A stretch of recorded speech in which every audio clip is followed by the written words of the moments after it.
அனைவருக்கும் வணக்கம். இன்று நாம பார்க்க போறது ரொம்பவே யூனிக்கான, ரொம்பவே அழகான, சாதாரணமான பூவிலிருந்து அசாதாரணமாக உருவாகும் ஒரு மாலை டிசைன் தான். இது சாதாரண பூ மாலை இல்லைங்க. எருக்கு பூக்களால் செய்த ஒரு அருமையான மாலை டிசைன். முதல்ல பூக்களை பறித்த உடனே மாலை கட்ட ஆரம்பிக்கக்கூடாது. கொஞ்ச நேரம் தண்ணியில் போட்டு வச்சுட்டு அலசி எடுக்கும்போது பூவில் உள்ள விஷப்பாலெல்லாம் நீங்கிரும். பூக்கள் நார்மல் பூவாயிரும்.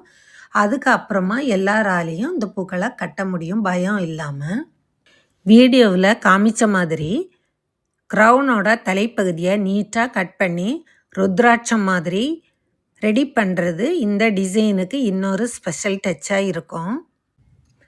மாலைக்கு தேவையான இன்னும் சிறிது பூக்களை எடுத்து பூக்களின் இதழ்களை மட்டும் ரிமூவ் பண்ணி எடுத்து வச்சுக்கணும். இந்த மாலை கட்டுறதுக்கு ஹைலைட்டே நூல் தேர்வு தான். அவங்களுக்கு பிடிச்சது மாதிரி நல்ல கான்ட்ராஸ்ட் கலரில் நூல் செலக்ட் பண்ணி எடுத்துக்கோங்க. நூல் ரொம்ப மெல்லிசான நல்ல ஸ்ட்ராங்கான நூலாக எடுத்துக்கணும். நான் துணி தைக்கிற நூல் தான் எடுத்திருக்கேன். பெரிய நூல் வச்சு கோர்த்தோன்னா ருத்ராட்சம் கிழிஞ்சிரும். அதனால தான் மெல்லிசான நூல் எடுத்துக்கணும்னு சொல்கிறேன். நூலை நல்லா திரும்ப 2-3 முறை சுற்றி முடிச்சு போட்டுக்கோங்க. ருத்ராட்சம் கோர்க்கும்போது இடைவெளி இல்லாமல் இருக்கணும். அதனால அதுக்கு தகுந்த மாதிரி பூக்களை நெருக்கி வச்சு கட்டணும். இப்படி நூலை திரும்ப சுற்றும்போது முதல்ல என்ன ஆகுது என்றால் நூலோட கலர் பளிச்சுன்னு தெரியும். அந்த கான்ட்ராஸ்ட் கலர் இன்னும் எடுப்பாக்கி மாலைக்கு ஒரு அழகான ஹைலைட்டிங் எஃபெக்ட் கொடுக்கும். அதே மாதிரி இப்படி சுற்றி கட்டுற முறையால் பூக்கள் அசையாமல் நல்ல ஃபிக்ஸடாக இருக்கும். லூஸ் ஆகாமல் இடம் மாறாமல் ஒவ்வொரு பூவும் தன்னோட இடத்துல நீட்டாக உட்கார்ந்த மாதிரி இருக்கும். முக்கியமாக பூவோட உருவம் ஷேப்பு அது மாறாது. நாம் கொடுத்த வடிவம் அப்படியே மெயின்டைன் ஆகும். இதுதான் இந்த டெக்னிக்கோட பியூட்டி. நூல் நெருங்கி டைட்டாக பிடிக்கும்போது பூக்கள் ஒன்றோட ஒன்று சேர்ந்து இருக்கும். கேப் இருக்காது, அசைவும் இருக்காது. ஃபினிஷிங் பார்க்க ரொம்ப அழகாக இருக்கும்.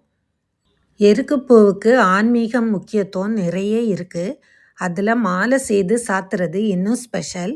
இது போல் ஒரு யூனிக் ஐடியா நிறைய பேர் பார்த்துருக்க மாட்டீங்க. அதனால் இந்த வீடியோ உங்களுக்கு பிடிச்சிருந்தா உங்கள் கருத்தை கமெண்டில் சொல்லுங்கள். இந்த டிசைன் எப்படி இருக்குது, இந்த ஐடியா எப்படி இருக்குது, நீங்களும் ட்ரை பண்ணி பாருங்கள். ஜெய்கா தமிழ் சேனலில் இது போல் இன்னும் நிறைய ஃப்ளவர் கார்லண்ட் மேக்கிங் வீடியோஸ் இருக்குது. யூனிக் ஐடியாஸ் இருக்குது. இன்னோவேட்டிவ் மெத்தட்ஸ் இருக்குது. கண்டிப்பாக போய் பாருங்கள். இந்த சேனலை சப்ஸ்கிரைப் பண்ணுங்கள், லைக் பண்ணுங்கள், ஷேர் பண்ணுங்கள், கமெண்ட் பண்ணுங்கள். எருக்கு பூவோட தனிச்சிறப்பு என்னென்னா இந்த பூக்கள் சீக்கிரம் வாடி போகாது.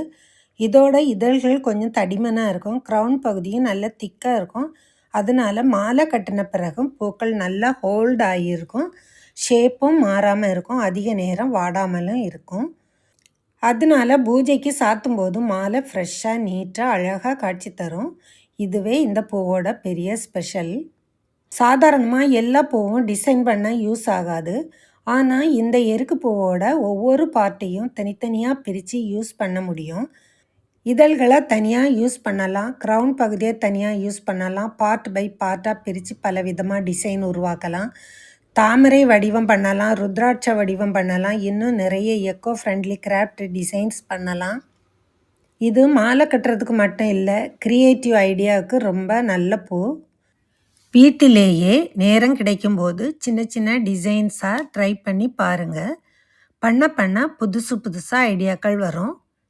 எருக்கு பூ மாலையை சிவனுக்கு சாத்துறது சிவன் அருள் வேண்டி, விநாயகருக்கு சாத்துறது விக்னம் நீங்க வேண்டி, ஆஞ்சநேயருக்கு சாத்துறது தைரியம் பக்தி பெருக வேண்டி சாட்ட வேண்டும். கைகளால் கட்டப்படும் பூ மாலைகள் இறைவன் திருவடியில் சேரும்போது அது பூவாக மட்டும் இருக்காது, அது மனசின் சமர்ப்பணமாக மாறிவிடும். ஜெய்கா தமிழ் சேனலில் உள்ள ஃபோட்டோஸும் இங்கே இருக்குது. நான் அப்லோட் பண்ணியிருக்கேன். அதுவும் நல்லா இருக்கான்னு உங்கள் கருத்தை கமெண்டில் சொல்ல மறக்காதீங்க. நன்றி, வணக்கம்.